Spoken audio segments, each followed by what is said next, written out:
Bwana, kwa taarifa ambazo zimetoka mpaka hivi sasa ni kwamba klabu ya Young Africans ile kesi yao ambayo walienda kuishitaki TFF, bodi ya ligi pamoja na Simba imegonga mwamba na wameshindwa kwenye hiyo kesi, na mwisho wa siku hawataweza kuclaim sehemu nyingine yoyote ile, na wamepigwa chini kwenye kesi. Manake mchezo wa dabi utaendelea kuwepo kama kawaida.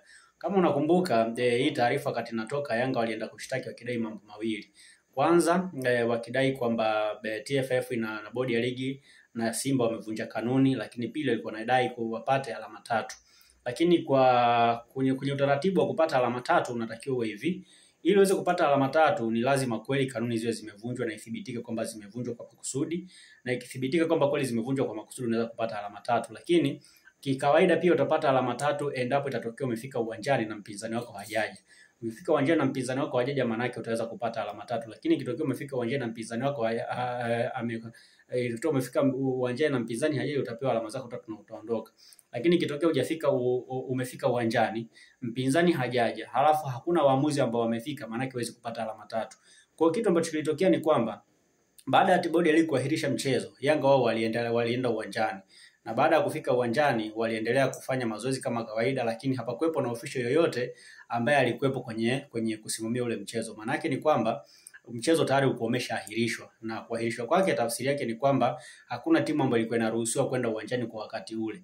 Kwa hiyo kwa sababu hakuna timu ambayo ilikuwa inaruhusiwa kwenda uwanjani kwa wakati ule, maana yake Yanga walijiendea tu wenyewe, na kwenda kwa uwanjani hakuwezi kuwasaidia kwa chochote, kwa sababu hakuna faida yoyote ambayo anaweza kuipata. Na ndio maana kasi ameamua kutupilia mbali madai ambayo waliyapeleka kwamba bodi ya ligi na TFF wanavunja kanuni. Niliwahi kukuambia hapa kwamba unapopeleka kesi kama hizi unatakiwa kwanza kuambatanisha baadhi ya vitu. Kuna document unapaswa kuambatanisha nazo. Kwanza uwepo na ile document ya rufaa ambayo Yanga hawakuwa nao, kwa sababu hii kesi haikuwahi kusikilizwa popote. Maana yake wao wamejikurupukia tu na kwenda huko kasi kitu bila kufuata utaratibu ambao unatakiwa.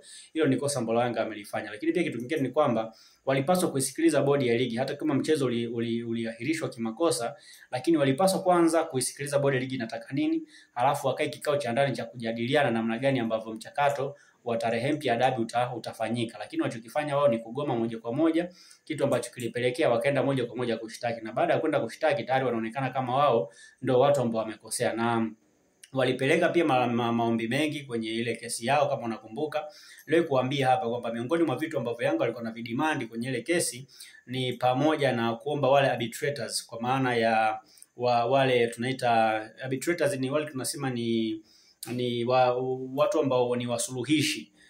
Iliomba pia kupata msuluhishi mmoja kwenye kesi, kitu ambacho kwa TFF wao hawakukikubali. Wao walitaka kupata arbitrators 3. Lakini unajua kabla ya kesi kusikilizwa ni lazima yapitiwe kila mtu kile ambacho anakilalamikia kifanyiwe marejeo, kwa maana ya ambacho Yanga wanakilalamikia kifanyiwe mapitio, lakini ambacho TFF wanaweza kukizungumza bodi ligi na Simba kiweze kupitiwa kufanywa mapitio. Ikipitiwa ikaonekana kama kuna makosa, ndio kesi inaweza kuanza kusikilizwa. Na ndio maana kesi ya Yanga haijasikilizwa popote, kwa sababu dokumenti ambazo wamezipeleka wao hazikuwa na data kamili. Lakini TFF, bwana Simba na bodi ya ligi ambazo dokumenti ambazo wamepeleka zimekuwa na ushahidi ambao umeweza kuwafanya CAS kuondoa kesi ya Young Africans, kwa sababu CAS hawana uwezo wa kukupa alama 3 endapo kanuni zimevunjwa, ila wana uwezo wa kuwarejesha nyumbani, kukaa na kujadiliana tena upya namna gani ambavyo mtafanya ili kanuni ziweze kufuatwa kama ambavyo inatakiwa. Lakini pia CAS hawana uwezo wa kuisimamisha TFF na bodi ya ligi isipange ratiba mpya ya mchezo. Badala yake watatakiwa kwamba wao wafuate ule taratibu ambao umewekwa. Maana yake wao watakuja na kutengeneza usuluhishi ambao utawafanya mrejee kwenye meza majadiliano ili ratiba iweze kupangwa upya. Lakini kwa sababu hivyo vitu vyote Yanga hawakuvifuata, kwa maana hawakufuata utaratibu, hiyo ikapelekea moja kwa moja kesi ambayo walipeleka kuwa disqualified, kwa sababu hizo taratibu zote hawakuzipeleka. Maana yake kwenye kile ambacho TFF wao wamekipeleka bodi ya ligi pamoja na Simba ni kwamba hiyo kesi haijawahi kusikilizwa popote. Maana kama Yanga walikuwa na mapendekezo walipaswa kuyapeleka yasikilizwe, na kama hatasikilizwa ndio waende kuripoti kwenye mahakama ya usuluhishi wa michezo. Lakini wanachokifanya wao ni kwenda tu moja kwa moja kuripoti pasina kesi kusikilizwa na mtu mwingine yoyote.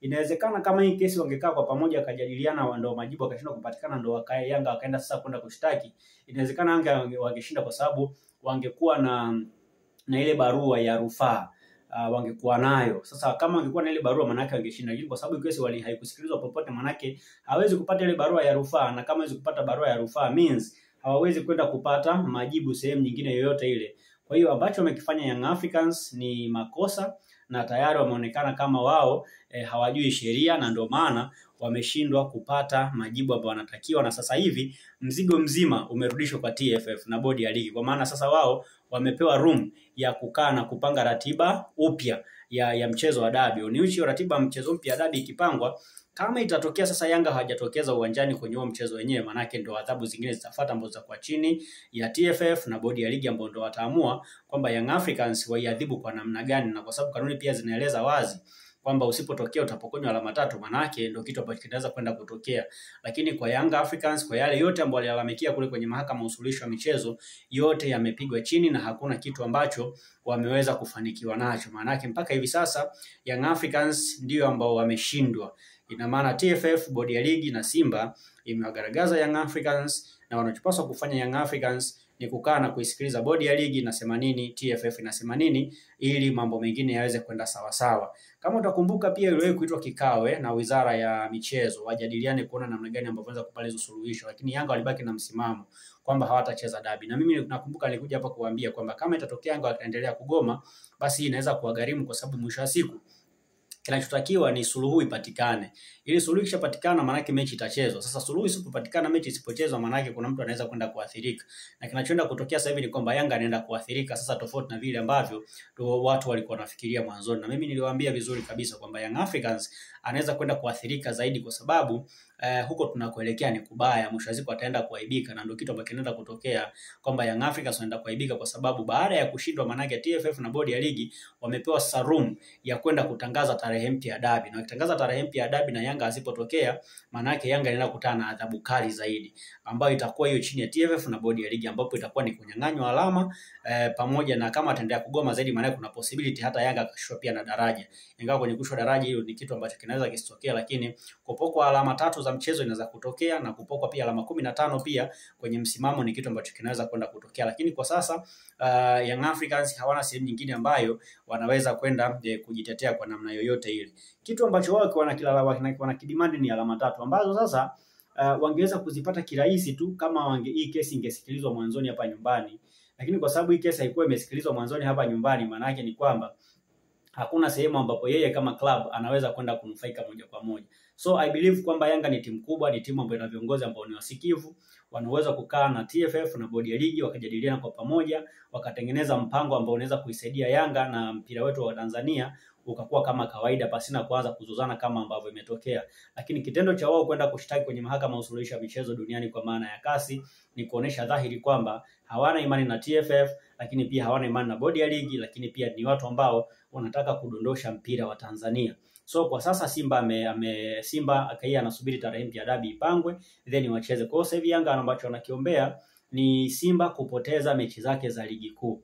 Walau wapoteza hata mchezo mmoja au miwili, ili kuhakikisha kwamba ratiba ya dabi ikisha kutoka na mechi ikachezwa kama kawaida, maana yake bado anabakia kuwa juu na atakuwa na uwezo wa kuendelea kusimama kama kinara na kupata alama 3 kama kawaida. Sasa kama itatokea sasa Simba hajadondosha alama na mchezo wa dabi ukagoma kuchezwa, maana yake Simba atapata alama zake 3 na maisha mengine yataendelea. So this time around msimamo wa Yanga ni kwamba hawatacheza dabi, lakini tayari hii kesi kule kwenye mahakama ya usuluhishi wa michezo kwa maana ya kasi, Yanga wameshindwa, TFF, Simba na bodi ya ligi wameshinda. Kwa hiyo wao sasa wanachokiangalia ni kupanga tarehe mpya ya dabi ili mashindano yaweze kuendelea. Na hapa ndio sehemu ambayo Yanga wanapaswa kujitazama kwa ukubwa kabisa. Yaani wanapaswa kuheshimu watu, kwa sababu baada ya kuitwa na waziri wa michezo nilitegemea kwamba Yanga angeweza kumsikiliza waziri na wangesuluhishwa na mambo mengine angeendelea.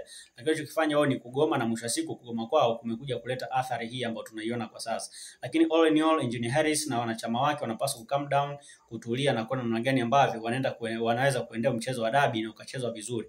mpaka sasa Yanga haijachelewa, ina nafasi ya kurejea kurekebisha makosa ambayo wameyafanya, kwa sababu sio lazima muanze kupelekeshana tena, ila wanaweza kukaa na kujadiliana kwa pamoja na kuona kitu gani ambacho wanaweza kukifanya ili kuhakikisha kwamba mambo mengine yanaenda sawa. Na kama ulikuwa unafuatilia vizuri Ingereza TV, nilikuwa nakupa kila update ya kila kitu ambacho kinaendelea. Jana nikupa taarifa kwamba Yanga waliandika barua ya stay in execution kuomba kwamba kesi tarehe mpya ya dabi isipangwe, lakini tarehe tayari ndio hivyo, kasi wamekuja wamepangua kila kitu na maisha mengine yanaendelea. Mimi ni Alex Ingereza, utanipata huko kwenye mitandao yangu yote ya kijamii, lakini bado nitaendelea kukupa update ya kile ambacho kinaendelea kwenye hii kesi.